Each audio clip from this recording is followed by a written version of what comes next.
So most of you know me, but I am Ms. Garcia. I work at Ellison High School. I'm one of the ESL teachers. I also teach regular English too, but I have taught English as well. So most people know me. But I'm really laid back, so it's going to be a really laid back PD. And if you have any questions, it's definitely let me know. First things first, I did create a Schoology course that you can go ahead and join. And once you join it, you'll have access to not only the flyers there, but I put resources grouped by the level that you teach.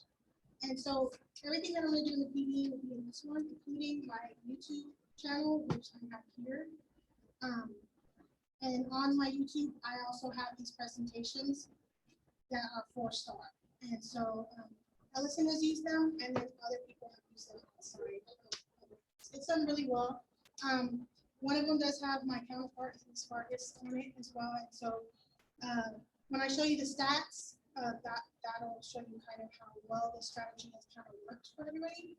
But again, and also if anybody wants to share that information, you can. Anybody can join it. Again, outside is listed everything that I've provided. I've provided worksheets, templates, activities. One that my kids really like is the zombie brainstorming practice. It's basically they create little. Oh, to be able to okay. So I'm like, Sorry. what is she doing? Sorry. So yeah, so they really like that one because it asks them like who would they take, and they have to justify who they take with them, what kind of weapon, what kind of food. So I really get some brainstorming. And any new resources I come across or use, I will put them in here so I keep my stuff up to date. So it's just here for you guys to use. And if you guys have any good stuff too, let me know. Share it out together.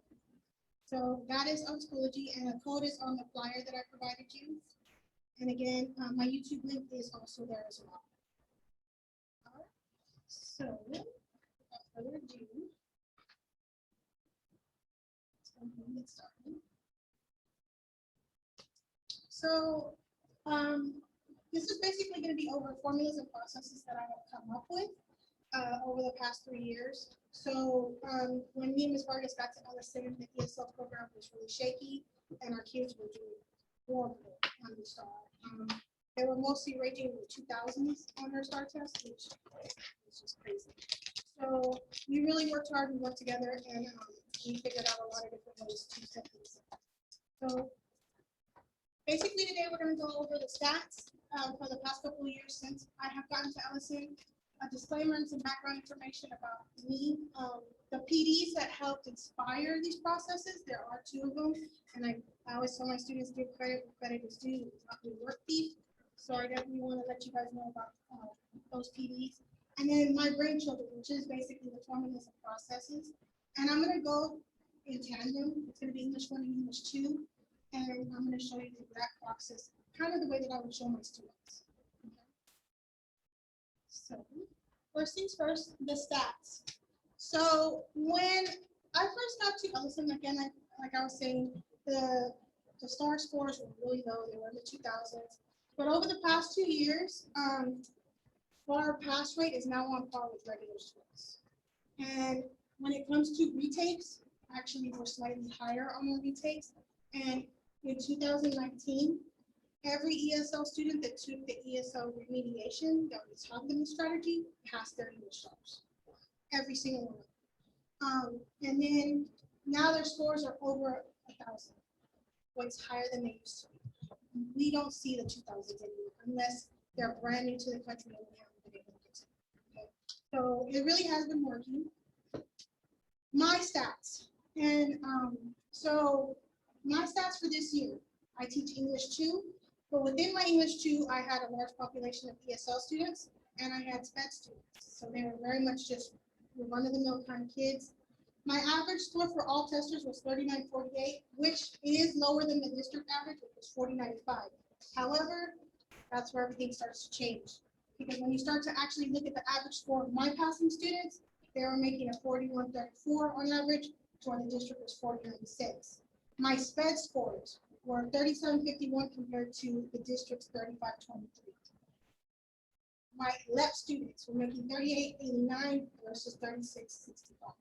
So my kids that were passing were actually passing at a higher rate than the ones in the district. Now, I only had 69% of my students pass with approaching, which is lower than the 74-84. But again, when you started to break down my kids that passed, 70% of my kids that passed hit the meet standard. That's including SPED, my LEP. And so my 25% for SPED, the kids that passed it meets, which was above the district standard. And my LEP, with all my LEP, I had 57% of them hit approaching, but of the ones that passed, 63% of them hits the meet standard. So the process was working. Now, I am a data person. I love data. If I know in a minute, I'm a nerd. So I really love data. So I've actually been following this since I started implementing it. And I kind of wrangled in an English 1 neighbor who taught regular English 1 and pre-AP English 1. And he used the strategies, and he had the same kind of stats with it. So he worked on that level too. Then I also surveyed my kids all the time. I always ask my kids, did that work? Did it not work? I have them do an after STAAR reflection survey where I asked them about the strategies that I taught them. And so both me and Coach Johnson did do those with both of our kids. And 70% of those students said, that were polled, said that they were beneficial. Processes worked for them. The other 30%, they said kind of.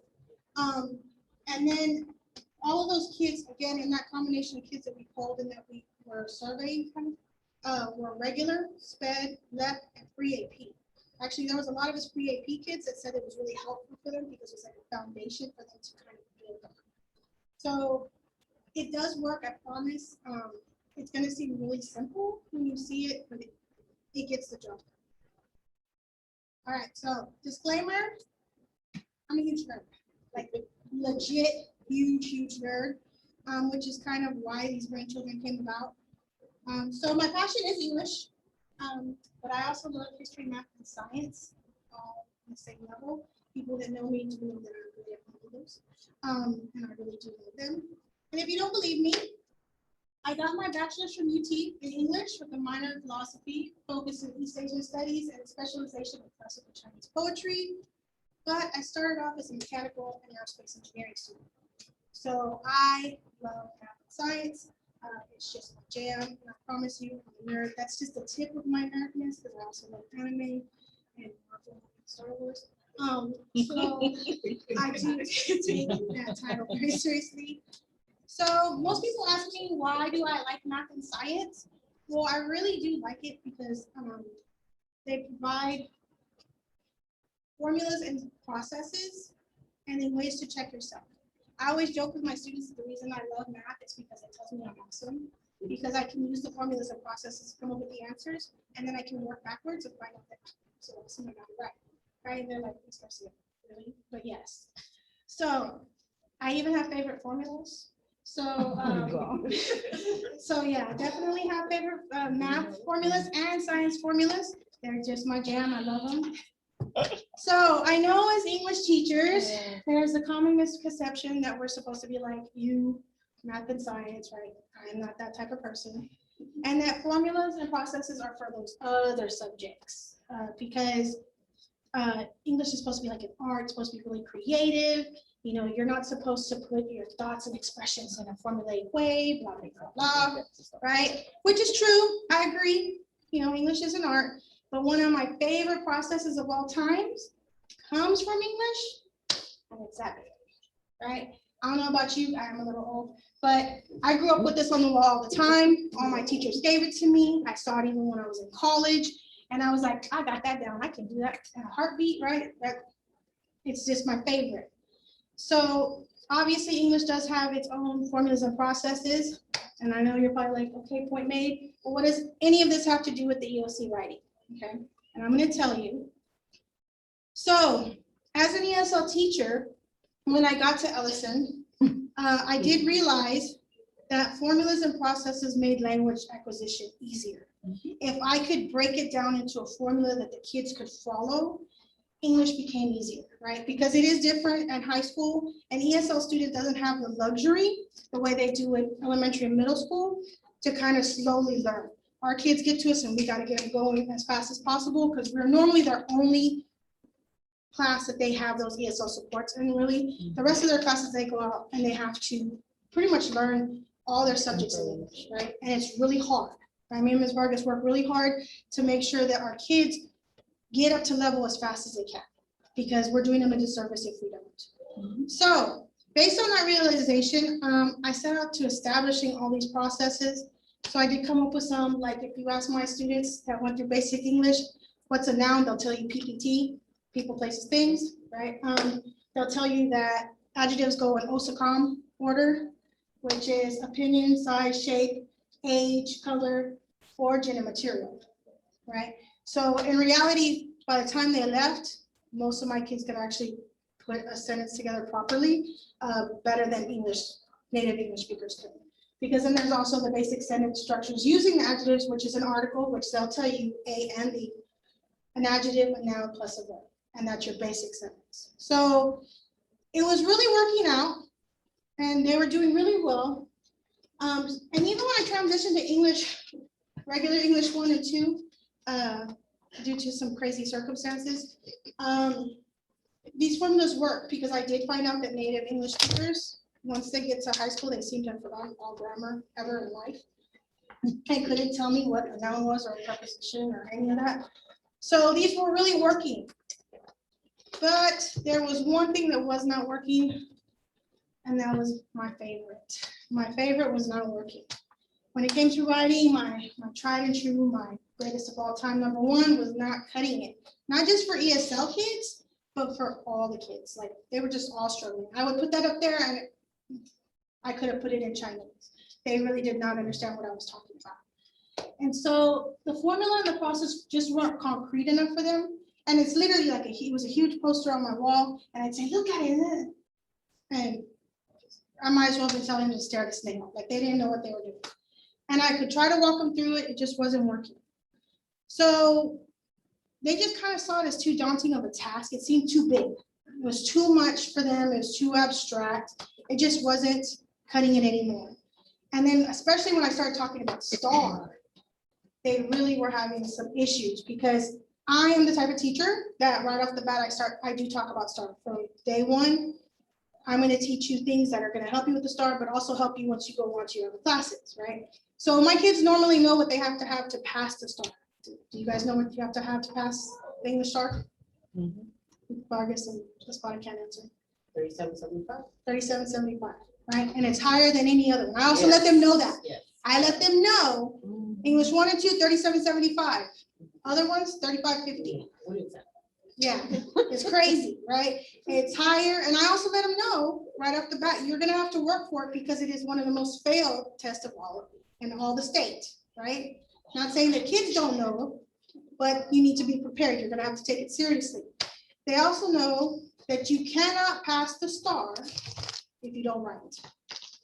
If you don't write your essay, you literally have to get almost everything correct on the multiple choice, right? And that seems harder than just writing an essay, right? And so I needed to make sure that my students, even though it seemed like a monster, I needed them to know that they could conquer it. So I did what nerds do. And I needed to figure out the answers. And what do nerds do? Well, they do research. And they go out and they learn, right? And so I went to PD after PD, and I do mean PD after PD. I go to tons and tons of PDs. Luckily, my high school sends me to a lot of PDs because I'm a notorious note taker. And like, they're not your run-of-the-mill notes. They have images and everything with them. And so they send me and then they bring me back and they say, what did you learn? And I'm like, here's everything that I learned. Right. And so I get to go to a lot of PDs. I get to go to a lot of cool places because of that. Being a nerd has its benefits. So through all of those, I had an epiphany because I came across 2 PDs that literally like blew my mind. I was like, where have these been my entire teaching? So I was just like, oh my God, right? So here are the PDs. The first one was in Houston, and it was the Moving English Learners Forward on the STAAR EOC Writing by these two wonderful ladies. They are from, how do you say it, Slidets? I can have Slidets. Anyways, Slidets. And basically what they did was they provided essential requirements for STAAR EOC writing. They provided a formula for basic yet strong thesis statements and the organization for the STAAR EOC writing essay. And I was like, oh my God, because they literally broke it down. Ms. Vargas can attest, we were there and we're like, what? Like, why did we not know this, right? Because they broke down the rubric for both of them. And these are the things that are required and essential for you to pass your STAAR writing. Well, that's a lot easier than that rubric that I would stare at, right? And the first thing I always tell my students is, what's the main difference between a 1 and a 2? What's the first thing you notice? Thesis. A thesis statement. You have a thesis statement, you're automatically at a 2. And it doesn't even have to be a good thesis statement. It can be semi there, right? And it's a 2. But if you have a good thesis statement, you automatically jump to a 3, right? The way I tell my students is you always want to start off strong, right? It's better to start off at a 3 and maybe lose a couple of points than to try to work up from a 1 or a 2. All you need is a thesis, and I'm going to show you how easy that is later. The other part is down here, it's all about details and examples, right? Well, we know our kids are very like, I went to the store and that was it, right? Well, what happened on the way to the store? I don't know, I was in the car. Well, what was going on in the car? You know, so like, I had to figure out ways for that too. But this helped me see it in a concrete way. That's the only difference. There's nothing in here about a hook. There's nothing in here about background information. Literally starts off with a thesis, right? And then details. So that was for the expository. And the way that they had it set up was your introduction was just your thesis. And they said it was your opinion and one reason. And then you pulled a global example from a movie, TV show, celebrity, sports, social media, news, entertainment, or music to support that one reason. Then you gave a personal example from your life to support that one reason. Because they said to do that because it showed depth, that you understood the prompt and that topic clearly in the outside yourself and inside yourself. Then you have what was called a linking sentences and conclusion, right? And I was like, hey, I could pretty much use that, right? I got the ideas. For the persuasive, it was very similar. The only difference was the first thing was a position statement is clear. Well, what's a position statement? Your thesis, right? Like that's your thesis. And again, it was thoughtful examples and that you chose a side, right? And that was always the issue because there was a lot of times when I would talk to ESL kids and I'd say, well, what happened on your persuasive essay? Well, I was telling them this and this. And it was like, well, no, you're supposed to choose a side.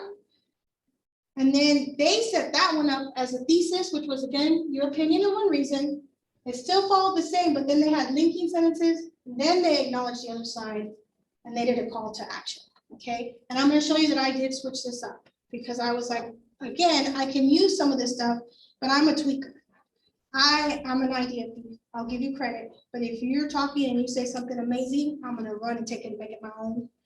I'm going to make it my own enough to where you might not remember that it's yours, but it's still yours. And I'll tell you that it's yours. So that was from the two ladies on the movie ESL's Forward, and that was a game changer. And then that was, we had Miss from Texas A&M University, which it hurt me to actually put this up kids. But they're from Texas A&M University, Central Texas. So Ellison had Dr. Redmond and Miss Wheeler come to talk to us about what they call academic paragraphs. And it's how they teach the kids at the college level to create strong body paragraphs. So from them, I learned the basics of what does that mean and what's the process of creating an academic paragraph, right? And again, this went back to the fact that when we ask our students to create a body paragraph, that's one of our biggest struggles, right? I can get them to write a thesis, but if I need details, all of a sudden it's bare minimum, right? Miss, how many sentences do I need? So, and that was always a question, how many sentences did I need? So I took that and ran with that too. So for them, they said the academic paragraph consisted of this: a debatable topic sentence, then the second, that was one sentence. Then 1 to 2 sentences you respond. You either made a concession, provided a definition, provided an explanation. Then you had to make your case. You could either provide a story with a beginning, middle, and end, or present evidence from an outside source. Again, it's only 3 sentences. And step 4 was just one sentence where you reminded them and had your final say on the debatable topic sentence. Seems easy, right? Well, I originally took this and I ran with it. Again, made a poster, I was up there. But then as I started using it, I realized I needed to tweak it. And so once I took those, that's when I came up with my brainchildren. And it actually was a process because I sat there and I used my students as kind of like guinea pigs and I was like, does this work? And so I started really tweaking it and now I think I have kind of perfected it, okay? So here's how I tweaked it. The English 1 structure is only 14 sentences. It starts off with an introduction. The introduction is only the thesis statement. That's it. I don't want a hook. Don't be fancy. Don't give me background information. Just tell me your thesis right off the bat. That's your introduction. Then you're going to give me a global paragraph, academic paragraph. Well, I've also taken away their choices, okay? So you're going to give me a topic sentence and 1 sentence. Then I just need 1 sentence to explain your topic sentence. That can be either a definition or just a short explanation. Then you're going to use outside evidence, okay? Anything outside of yourself. And that's 3 sentences. Then you have a concluding statement that wraps it all up. Then they move on to their personal academic paragraph, which is a topic sentence with a transition, just like, you know, blah, blah, blah, blah, blah. I give them sentence steps too. Even that's 1 sentence. Then an explanation of the topic sentence again, but this time they're going to tell me a personal story. Now, this is where I always get the, but miss, I never did that, blah, blah. Yeah, nobody knows you. Yeah, make it up. I was like, there's no STAAR police that are going to come and find out if DeAndre really believes that teamwork is better than not. Like, nobody has time for that. And they're like, well, miss, what if you know that? I'm like, convince me. Tell me a story, make it convincing. Nobody knows, right? So make it your own. And then again, a concluding statement. And then their conclusion, all I want is for them to restate the thesis, but they link the 2 ideas. This and this demonstrate that, right? Super simple. 14 lines, that starts them at a 3. That starts them at a 3. So they start losing points, but it starts them at a 3. Okay. Now this can be the foundation for anything. There's no sides, right? So then you go to English 2. This one has 16 sentences, right? We're building, right? We're building on it. Their introduction, I moved it. Acknowledging the counter argument, 1 sentence, right? And I teach them. Some people might argue, blank, blank, blank, comma, I disagree. Or however I disagree, and then their thesis statement. Okay, so is their position clear? Absolutely.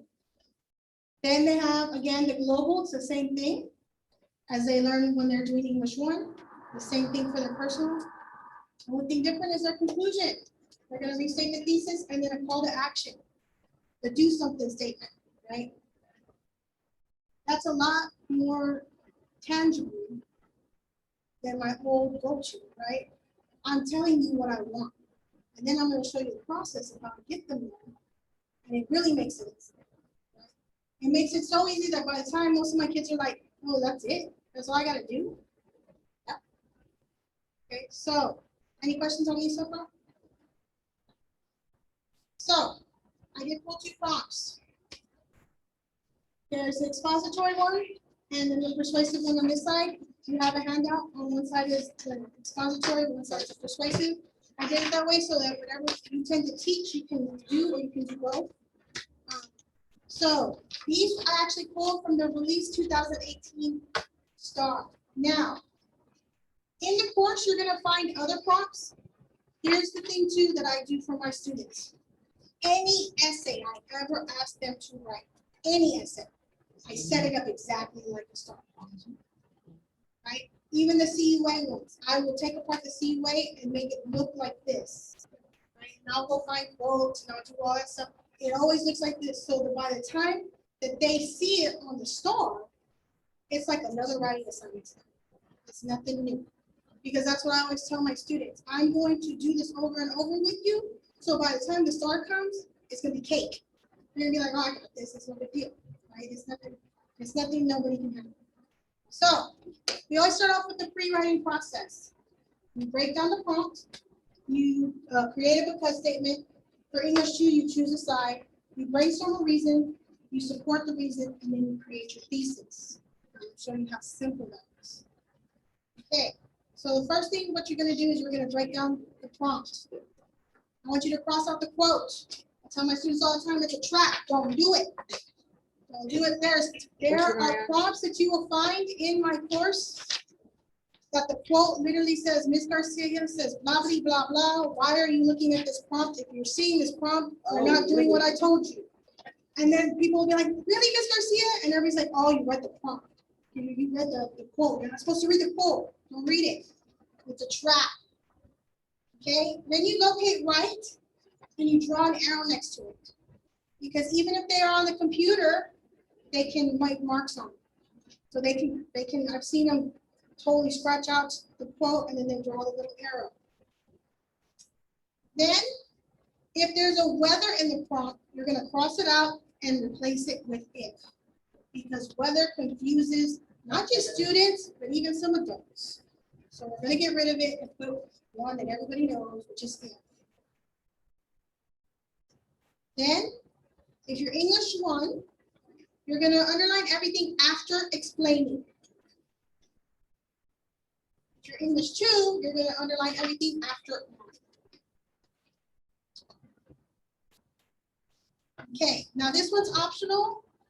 It used to work in the past. I've actually gotten rid of it, but I do know that some teachers like it if the kids are having trouble thinking about it. I tell my kids only to focus on the prompt itself. Everything else is gibberish. Don't look at it because it's confusing. But if you want to, you can tell them that they can use the think statement to help them generate ideas. But again, I tend to just eliminate it. The only thing you're looking at is the actual prompt. So what it ends up looking like is this.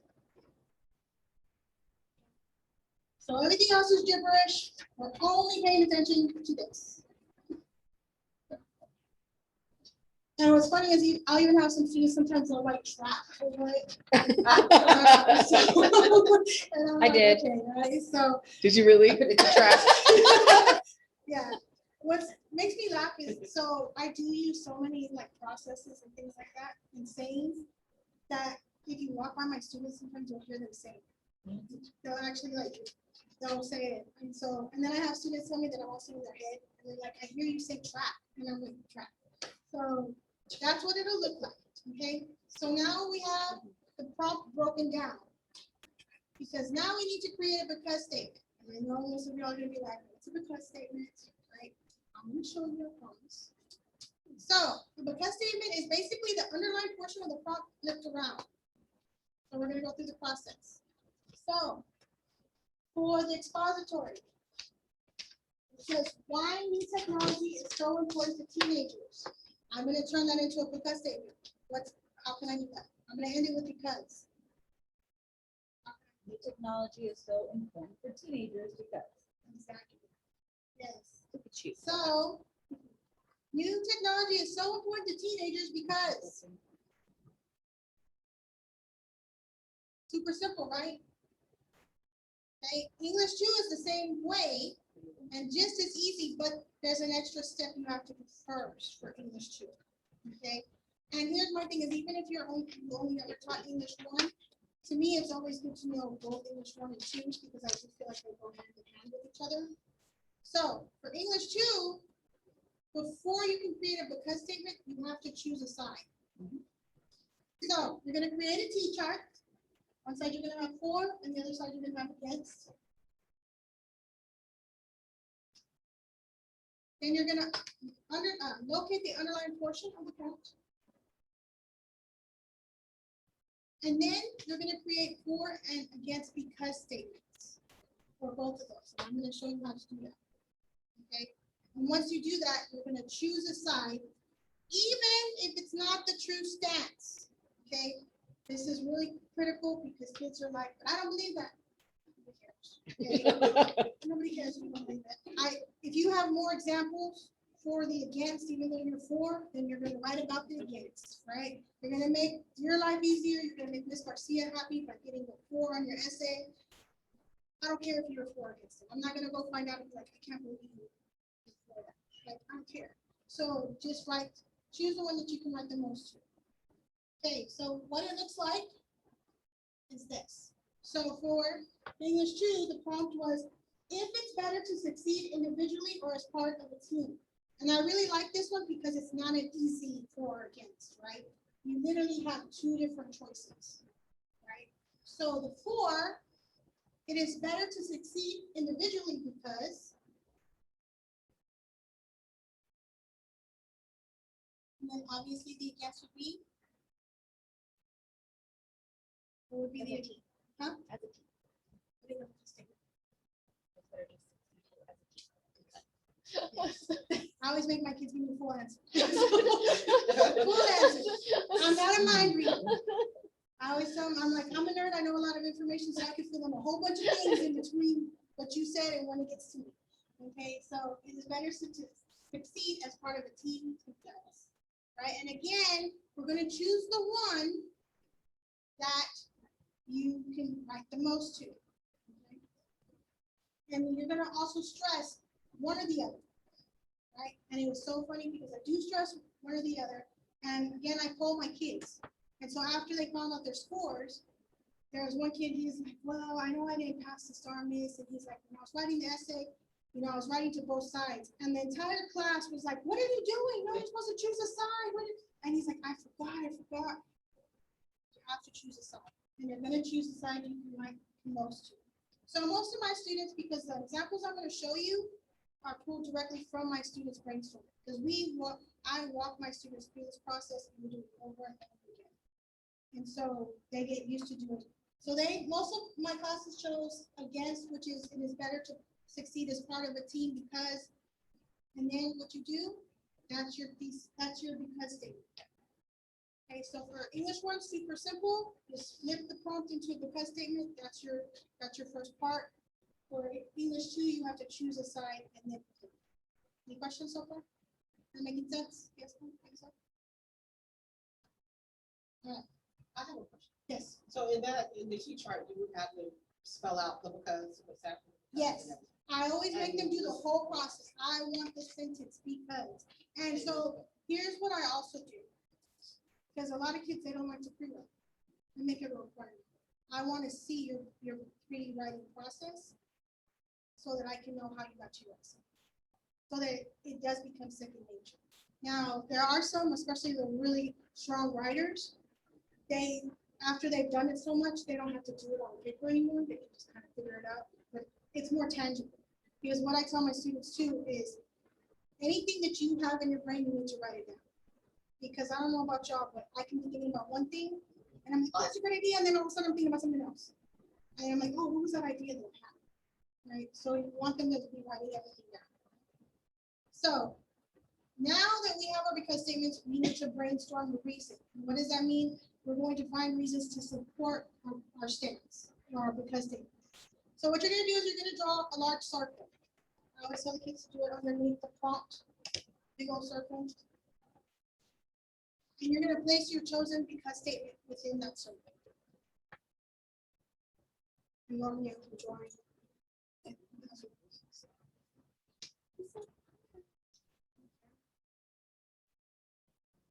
Then, this is where the brainstorming comes in. Think of reasons why your because statement is true. And do you have to agree with it? Yeah. You just have to find good reasons. Okay. And you're going to put each of those reasons in smaller circles. So it's going to look like this. Can't remember what they call it. There you go. Right. Yes. I always tell my students too that they need to have at least 3 reasons. They need to have at least 3 minimum. Okay. And they're going to choose the reason that they can support the most, even if it's not their favorite, even if it's not, I don't believe that. Again, I don't care. Can you write? Okay. So I always have them do 3. And what it ends up looks like is this. So this is the one that my kids came up with for English 1, and it was surprising how many of them are very similar across all my classes. Okay, and then what I actually do too is I will take pictures of the brainstorming, and then I post the pictures from all the classes into Schoology so that the kids can go and see all the different classes brainstorming, because you can get better ideas. I always tell kids it's really good to bounce ideas. So this is the one. So for English 1, new technology is so important to teenagers because it helps them with school. They use it to communicate with each other. It keeps them informed, and it gives them a way to express themselves. Now, a lot of them wanted this one because they were making this argument to me all the time before COVID. And then especially after COVID, oh, I need my technology because of blah, blah. School, it's all about school. And I'm like, that game doesn't have anything to do with my English class, but we'll pretend that it does. So that's the English 1. Those were the prompts, the reasons they came up with. And then for English 2, these were the ones that they came up with. It's better to succeed as part of a team because, and I always tell them, read it out to yourself, right? And make sure that it flows. It's better to succeed as part of a team because you can share ideas of how to succeed. It teaches you how to cooperate. It builds communication skills. You can use each other's strengths to make reaching the goal easier. Okay? And what was interesting too is sometimes they would sound redundant, right? They sound very repetitive. And I would tell them, okay, well, those might be examples. What's the main thing? And then those might be examples you can use. Does that make sense? Yes, no? Mm-hmm. So now that we've circled our reasons, now we need to find support. And this is critical because again, this is the part that will show them if they can really defend it. Because if they can't come up with support, then you need to go back and change it. Okay, so the first thing they're going to do is, again, they're going to draw a T-chart. They're going to have one side is going to say global, the other side will say personal. And global is always outside of themselves, and personal is going to be in their own personal life. So they're going to look at their chosen reason, and they're going to come up with at least one example for both the global and personal, and they're going to place it on the chart. Now, sometimes they may come up with multiple, and again, they're going to choose the one that they can write the most about. All right. So again, you want to make sure there's enough information to support each example. And if you can't come up with examples, then you need to go back to your brainstorming the reason and choose a different reason, right? How many times have we heard, well, I don't know what to write? Well, then you chose the wrong reason. Go back and find another one, right? Make it out. So the way that looks is this. So this is the one that they came up with for English 1. So it helps them with school. For the global, they said during the COVID-19 pandemic, students were able to use technology to attend school. Well, that's true, right? That was outside themselves. I'm like, okay, good example. And then they said, when I have a research paper, I can use technology to find information, which is true. Because how many times have they been like, let me Google that? Okay. So they do use it. For English 2, the chosen reason was you can use each other's strengths to make reaching the goal easier. For the global, because I'm such a Marvel nerd and I talk about Marvel all the time, my kids were like, this would make Miss Garcia happy. In Marvel's Endgame, all the Avengers use their strength to defeat Thanos. Yeah. Okay. And when I say I'm a nerd, I create PowerPoints and things that have all of these themes on them. So my kids are like, she'll like that one. And then they were really trying to butter me up with this one. In English 2, we use each team member's strengths to complete the end of year project for our final grade. And I was like, looked like one person was doing all the work. So does that make sense? Mm-hmm. So you see how it's already the foundation of everything that they need? And so it's getting easier for them because they haven't even written anything yet. They haven't written any essay. But they already have all the framework for it because now they can create a thesis statement, which I love thesis statements, make my heart happy. And this is the formula. This formula has saved a lot of my students. You simply take your because statement and you add your one reason. That's it. That's all you do. So English 1. New technology is so important to teenagers because it helps them with school. It's clear, is it not? Okay. And it's not vague, it's clear. So that starts no matter what? Very good. Right off the bat, they started at 3. Okay, English 2. It's better to succeed as a team because you can use each other's strengths to make reaching the goal easier. Again, clear. Do I know what side they're on? Absolutely. Again, their position statement's clear, that's a 3. They haven't even written their paper yet. See how easy that is? And that's something that they can understand, right? Because statement and reason. And what I do, and I have it in the course, is I have worksheets with just prompts. And all I tell them, today all we're doing is creating because statements. Flip them all to because statements. Okay, then one day we're gonna choose 2 of those, find some reasons. Okay, and then the next day, okay, choose, once they've done several of those, okay, now create me some thesis statements. Right? Super simple. Can it get fancier later down the line? Absolutely, right? So for that pre-AP class, he actually switched it and he said 2 reasons, right? So you can actually tweak this and make it your own. I'm not one of those people that's like, that's not the way I taught it. No, if you can, you change it to your students, right? My students, this work best because they could write the most about it. So now that we have our thesis statement, we can actually go into the writing process. So again, their papers are going to have an introduction, a global academic paragraph, a personal academic paragraph, and a conclusion, right? Super simple, just 4. So English 1 and English 2 introductions, right? They have to say something, they have to intro. So English 1, it's easy. It's simply their thesis statement. Well, don't we already have that? We have it, right?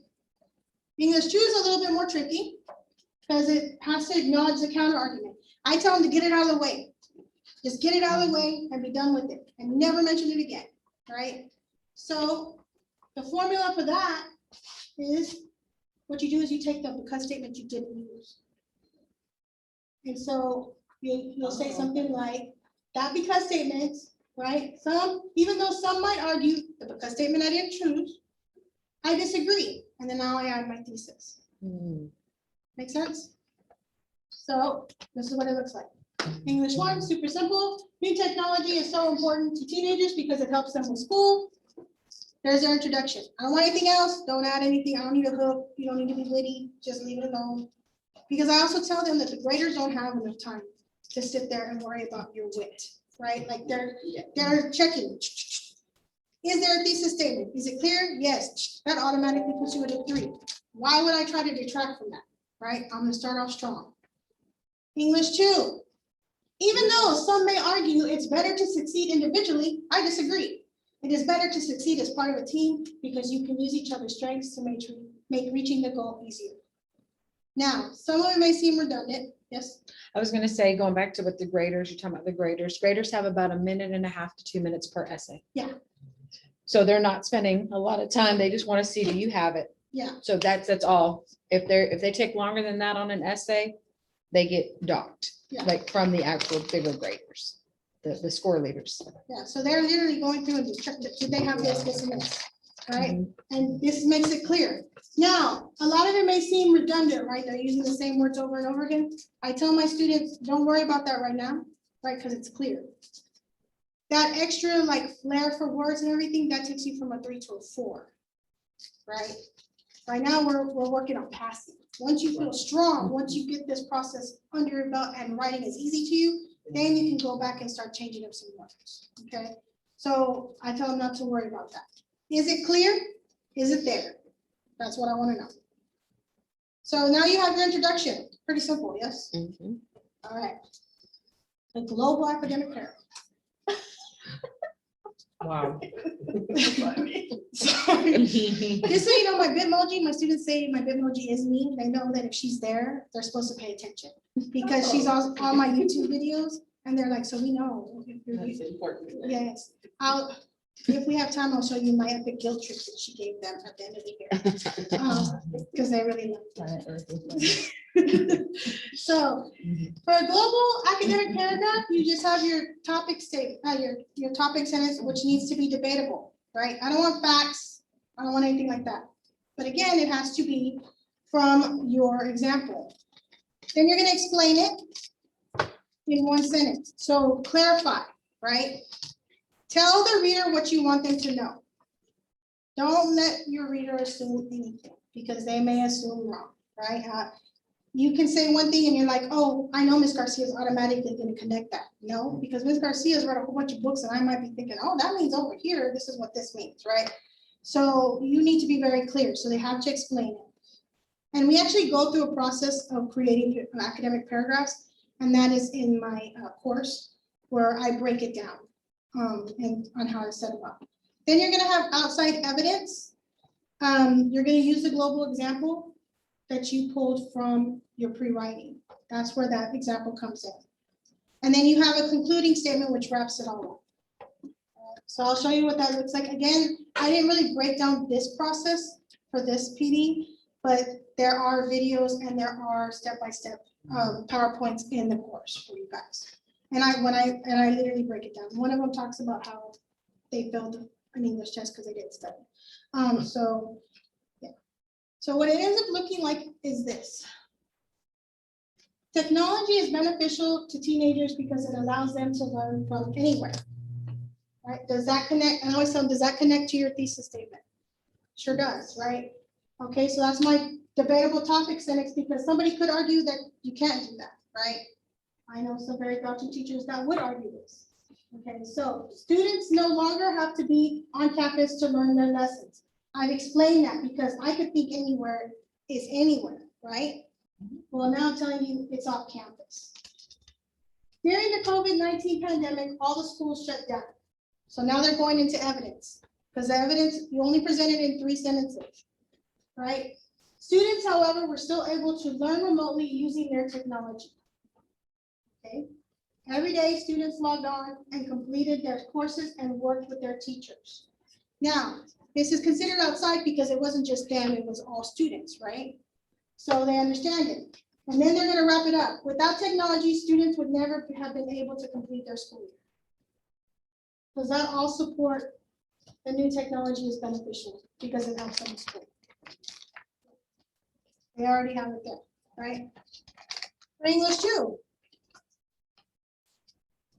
Being part of a team assists in achieving goals because it allows everyone to pool their strengths. That definitely supports that, but I need to explain it. Even if one part of the team is weak, the rest of the team can cover and help. I've just explained what I mean by pool their strengths, right? Now I'm going to go into a personal story, right? This is what happened in Marvel's, and I mean a global example. This is what happened in Marvel's Endgame. Thanos was stronger than all the individual Avengers, so he kept defeating them. The Avengers, however, were able to work as a team to beat him. It was only through teamwork that they were able to succeed. Is it clear? Mhm. Does it support it? Yeah. Does it have details? Sure does. Am I still at a 3? I'm still at a 3, right? And I haven't really done that much. Okay, then we have the personal. This is where it changes up a little bit because you want to do your topic statement with the transition. Because I always tell my students, do not jump from paragraph to paragraph. Don't make me swim. I'll draw sharks and everything. I'm like, you're making me swim from one paragraph to the other when you could just build me a bridge, right? Don't kill Miss Garcia. Help me get over it, right? So tell me how we're getting over it. Then we have an explanation of the topic sentence. This time it's a personal story. Don't care if it's true, just convince me. But I don't want this long-winded epic saga of a personal example. Short and sweet, 3 sentences, beginning, middle, end, right? I don't want to go on some adventure with you. I just want to know. And then the concluding statement. So again, what it ends up looking like is another reason technology is so important. There's my transition, right? Important to teenagers is because it helps them with their schoolwork. Even if you do not know something, we can use technology. Okay, so how does it help me? By helping me figure out something I don't know. For example, my teacher assigned a research paper over conspiracy theories. I had heard about conspiracy theories before, but did not have any real information about them. I was able to use my own technology, like my phone and laptop, to look up information for my paper. Technology has provided quick and easier ways for students to complete their work. You can't see it at the bottom, but that's what it is, okay? Does that support the topics, I mean, the thesis sentence? Yeah. Does it go hand in hand with the global, right? So now I've demonstrated that not only do I understand the prompt, but I can apply it to the outside world and to my own life. Okay, so I'm showing you I'm a strong writer because I can do that. All right. For English 2, like the Avengers, my English 2 team used teamwork to complete our final project. Does it have a transition? Sure does, like the Avengers, right? And they love that, like the blah, blah, blah. Okay, so I also sometimes have practices for my lower kids. I will create like an outline of this essay, and I'll have sentence stems where they just fill in the rest of it so that they see how easy it is. And then I start taking those blanks away as they get stronger.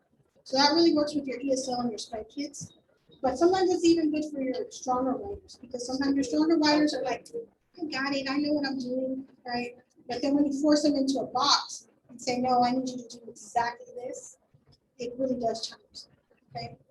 The project had many parts to it, and it all had to be completed for the final exam grade. Okay, so now they've explained what the final project was, right? The project consisted of research, writing, and speaking.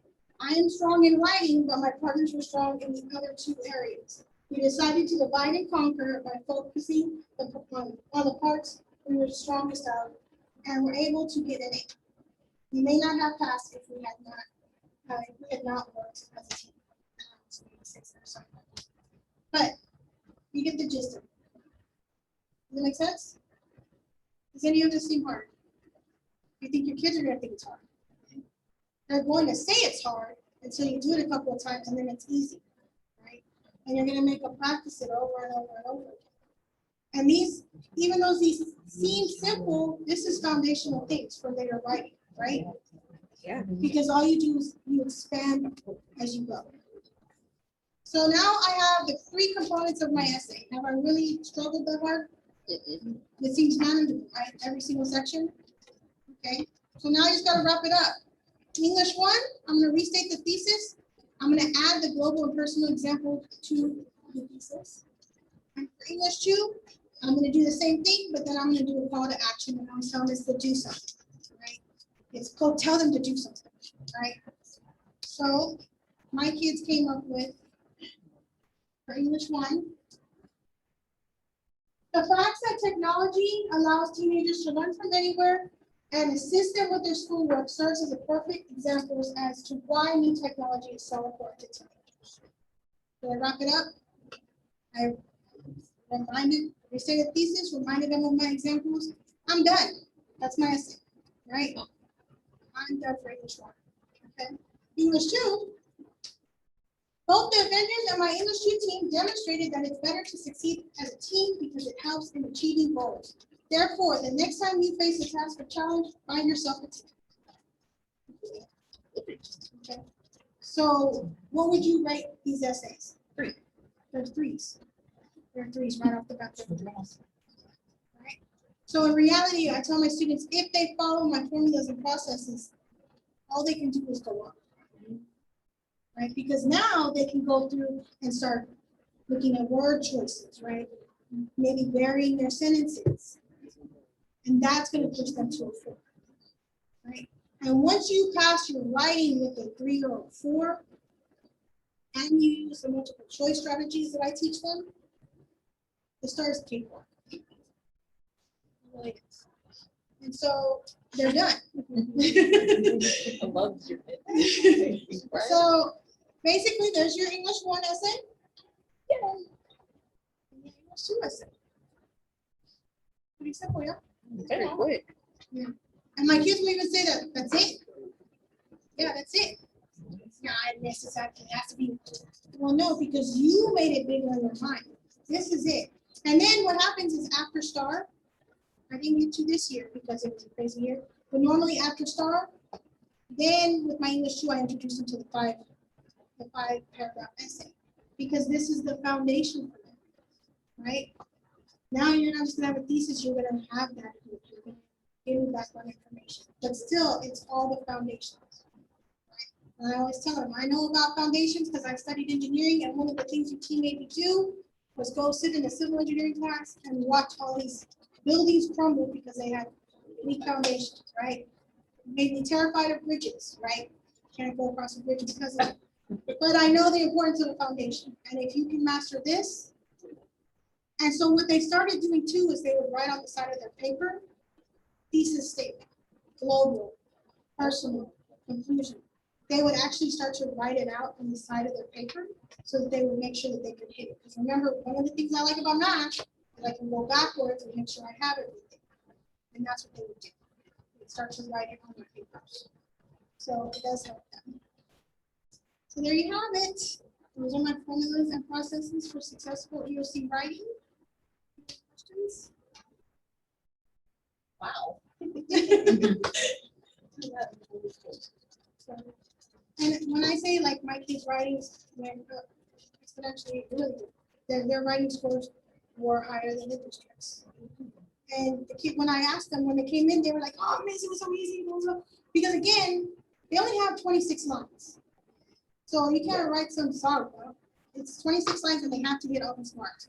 If they're on the computer, do you know how many characters they have? Isn't it like 1,700? 1,700. Yeah. You know what that converts to? About 350 words. 350 words, that's what it converts to. So give or take, sometimes it's between 400. So what I actually do is I will have the kids, I tend to do it on the computer more, but I will set the limit at that. After the STAAR, then we start doing grander, bigger. Okay? How do you do that? And again, depending on which level you teach, if you teach pre-AP, that's when the word choices really start to come. Yeah. Make sense? When you do it on Schoology, it's under assessments, right? Or do you do it as a, no, it's under, It's under, no, it is under assessment. it's under assessments. When you create the short answer, you can set the word count. Yeah. Oh, okay. Yeah, I'll show you. I can actually show you.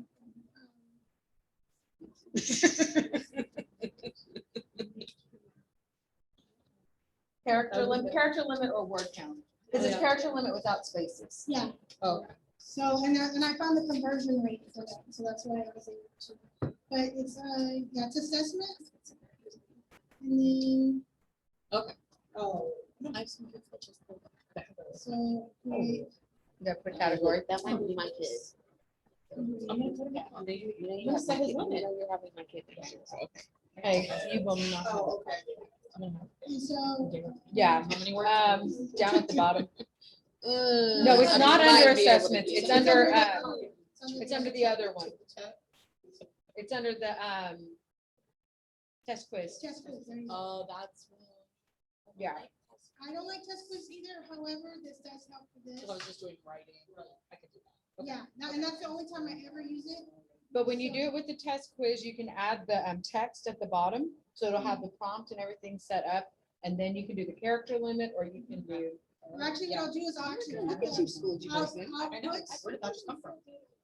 Because you can also do this, so. let's see.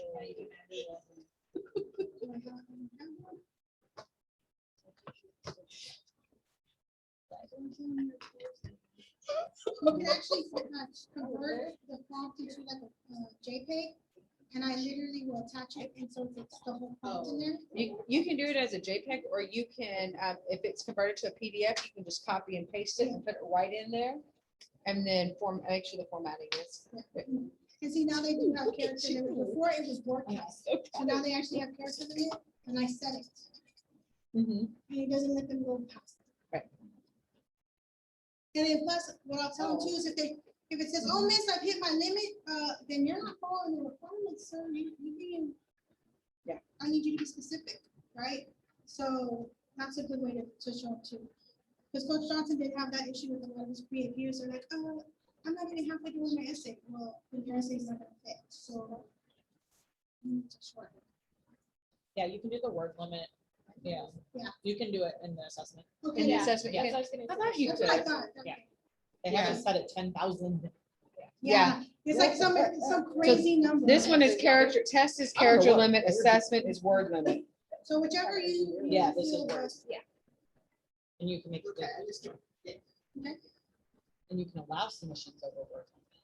Just in case. So, and like I said, there's resources in here for, oh, and this is the notes, like I have the kids take notes while I'm going through the process.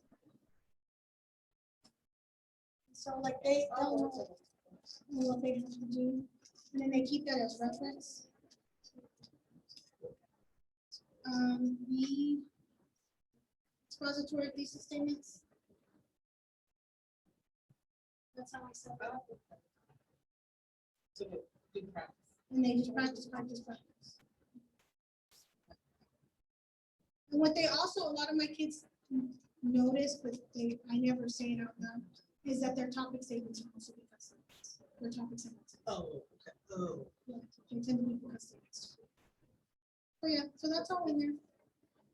Like I said, I'm also, here's to my YouTube channel, but within each resource, I actually gave you the link through the writing process for the PowerPoint that's in. And you can change the PowerPoint however you want, make it your own. Stick it on there. It must be doing well because I know for the persuasive writing, right now, Ms. Vargas is going to be YouTube famous. So for our expository, we have 2.1 thousand views. And then for the persuasive, 2.1 thousand. And then also in here, I have STAAR multiple choice strategies that have been pretty. Any questions? Are you gonna show us your, make it feel bad for you? Oh, yeah. So just so you know, I'm a very extra teacher, like really extra. And my Can't kids, tell. know and they love that about me. So I was getting pretty depressed towards the end of the year because they just weren't turning things in. And I was just like in my feelings. And so that final project, they had to create podcast or informational videos on either conspiracy theories or unsolved mysteries. And so I tell my students, I will never ask you to do anything I won't do. So every assignment or anything project I make them do, I do as well, so that they have examples. And then I posted it to because then it gets on my IEP requirements.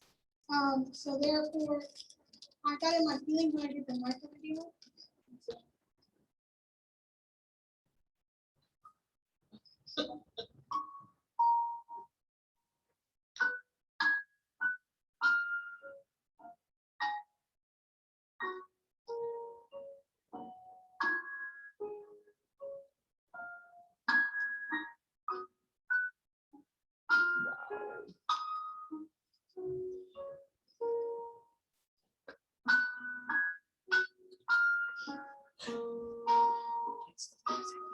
Petty party. Petty party one. Goodness, Garcia. It's also an anime song, so they were like really moved. Do you still have this presentation? Because I'd like to put mine in once you do. So I can give it to my songs.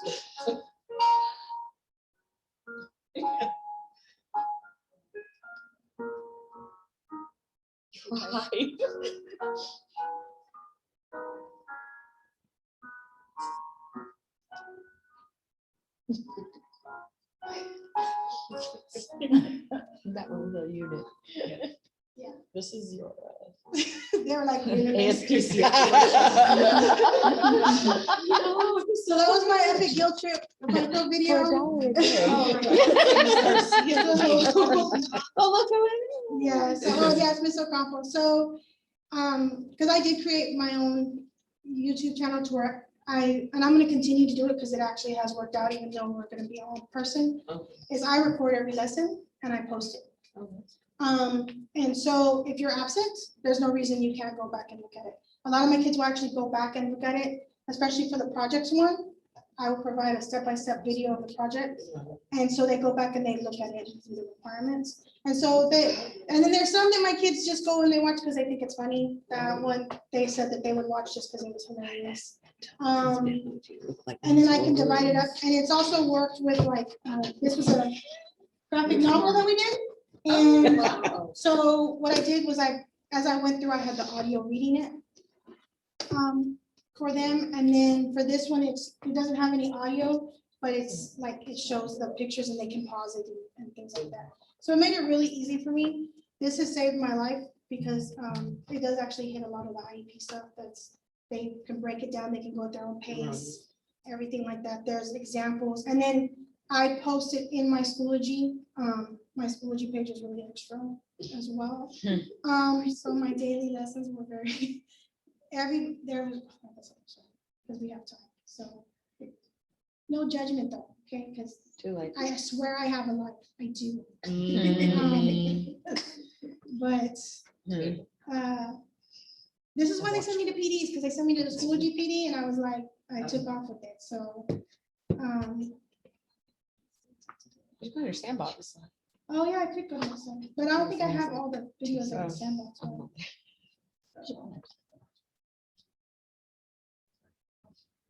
Okay, so,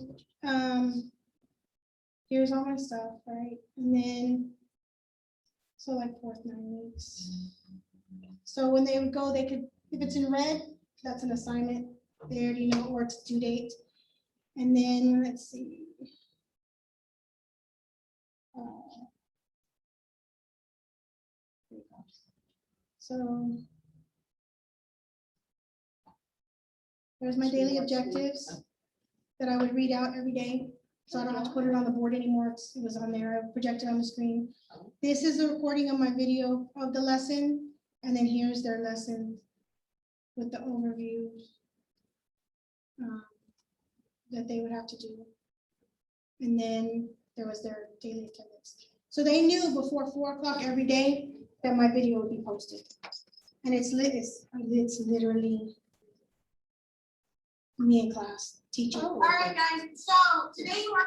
So the kids got used to it. And so that if you weren't in class, you went back and looked at it, right? And so it just made my life so much easier, and I'm gonna continue to do it. And it was easier to share out too, because we did notice like, there was, me and Ms. Vargas have done it before, and me and Coach Johnson would do it. There was times where I may be better at teaching writing, right? And you're better at teaching reading.